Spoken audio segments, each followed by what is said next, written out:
Welcome back, everyone. Today, we're diving into a story that you might think you know, but trust me, we're going deeper. We're talking John Brown. John Brown, the Harper's Ferry guy. That's the one. But, and this is important, there's a lot more to him than just that one event. Oh, absolutely. So much more to unpack. To understand John Brown, you really need to see him through the lens of his time, you know? Okay, so for those listening who might not remember all the details, let's set the scene. October 16th, 1859, Harper's Ferry, Virginia. What went down? Okay, so picture this. Small town, pretty quiet, right? Then, bam. John Brown and his crew roll in. How big was his crew exactly? 19 men, 14 white, 5 black, and they're armed, headed straight for the federal arsenal. Whoa, hold on. The federal arsenal. That's a pretty bold move. No kidding. Their goal was to arm enslaved people and, well, basically start an uprising. They took hostages, held the town for like 30 hours. Crazy, huh? Chaos, for sure. Any fighting. Oh, yeah. They put up a good fight, actually, but ultimately they were no match for the U.S. troops.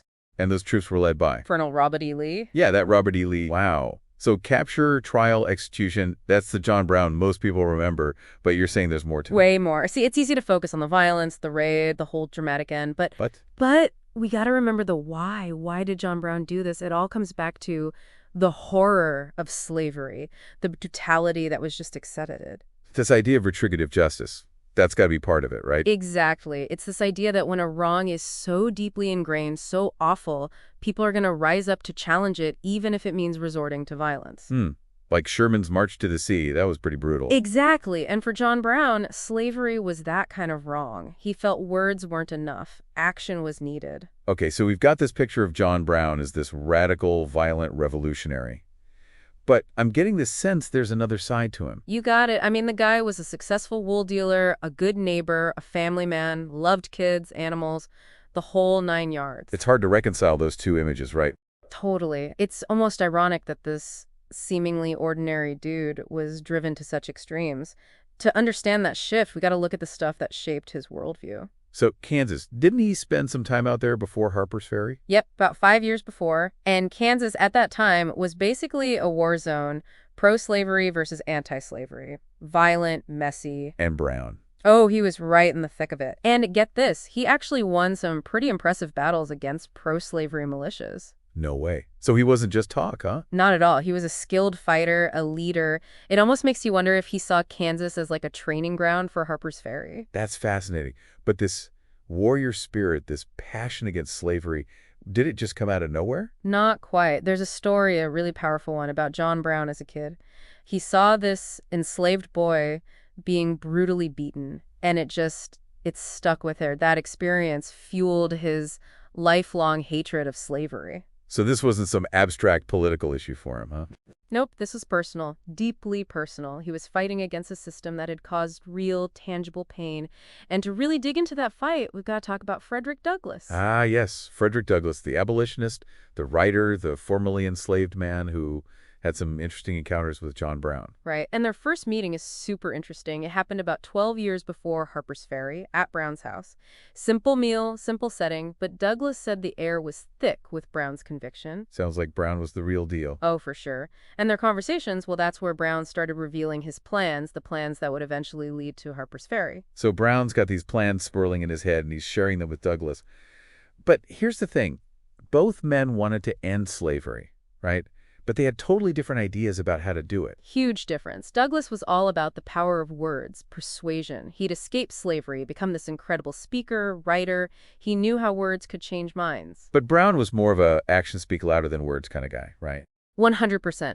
See, Brown's initial idea, it was about creating a refuge, a stronghold in the Appalachian Mountains. Like a safe haven for escaped slaves. Exactly. And not just a hiding place, but a training ground. He wanted to arm them, teach them how to fight back, guerrilla warfare, basically. Wow, he was really thinking big picture, huh? Oh, yeah. This wasn't some spur-of-the-moment thing. He'd been studying maps, gathering supplies for years, even drafted a constitution for this free community. Whoa, that's dedication. But, what did Douglass think about all of this? I mean, mountains, hiding out, fighting. Douglass was skeptical, to say the least. He admired Brown's passion, but he saw those mountains as a trap, not a fortress. Makes sense. Outnumbered, outgunned. Right. He even tried to get Douglass to join him. Can you imagine? A clash of titans. So how did their friendship survive all this disagreement? I think their shared goal, ending slavery, it kept them connected. But yeah, that tension, it really came to a head just 2 weeks before Harper's Ferry they met again. Wait, hold on. A secret meeting 2 weeks before the raid. This is getting good. Tell me more. Okay, so picture this. Abandoned stone quarry near Chambersburg, Pennsylvania, super clandestine.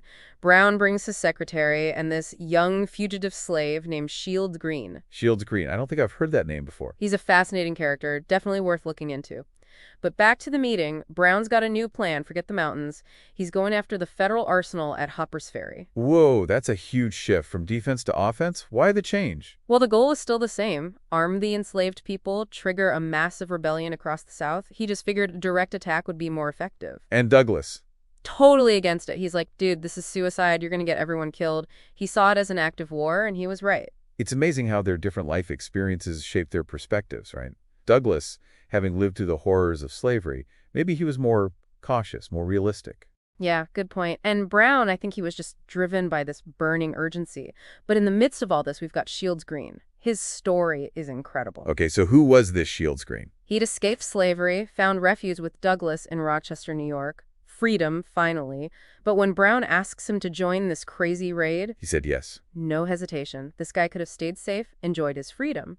But his loyalty to Brown, to the cause, unshakable. He even said, I believe I'll go with the old man. Wow, that's powerful. Talk about putting your life on the line for what you believe in. Exactly. And it shows you John Brown's mission, it wasn't just some white savior thing. This was black and white people together fighting for freedom. It's so easy to judge historical figures from where we sit today, but we got to remember the context, the brutality of slavery, the limit of options. Absolutely. And even though Brown's actions were extreme, tragic even, his commitment to justice that can't be ignored, he helped push this country towards a reckoning that led to the Civil War. So yeah, the raid failed, but his actions had this ripple effect, changed the course of history. 100%.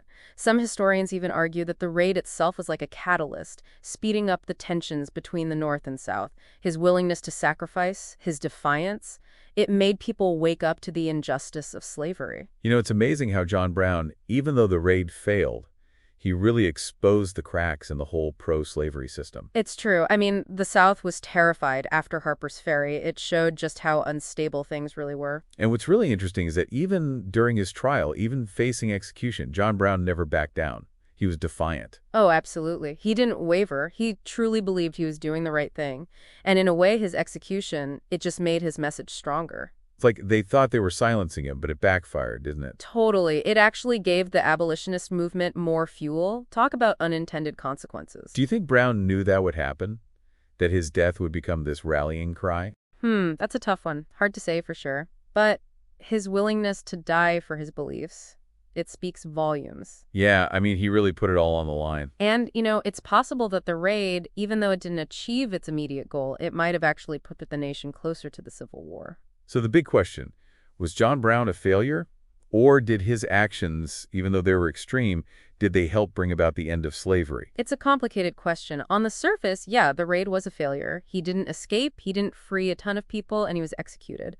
But his impact went way beyond that. Like that butterfly effect thing. One small action can have huge consequences. Exactly. John Brown's actions were like a lightning bolt. They forced the country to confront the issue of slavery head-on. And even some of the people who criticized him at first, they started to see him differently, right? Oh, yeah. After his death, he became this martyr. People started singing songs about him. His picture was everywhere. His legacy became bigger than he ever was. It's wild how his story still resonates today. And what about those guys who initially condemned Brown? Henry A. Wise, James M. Mason. You're talking about the guys who thought they were putting Brown in his place? Well, guess what? Their careers basically imploded after the raid. It's almost like poetic justice, It's true. Sometimes the people in power, they underestimate the power of ideas, of conviction. John Brown's story is proof of that. He reminds us that one person willing to fight for what they believe in can change the world, even if it means making the ultimate sacrifice. Absolutely. So there you have it, folks. John Brown, complicated, controversial, but undeniably courageous. His story pushes us to think about justice, sacrifice, what a legacy we want to leave behind. That's it for our deep dive into John Brown.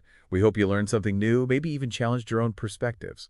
Until next time, keep exploring, keep questioning, keep diving deep.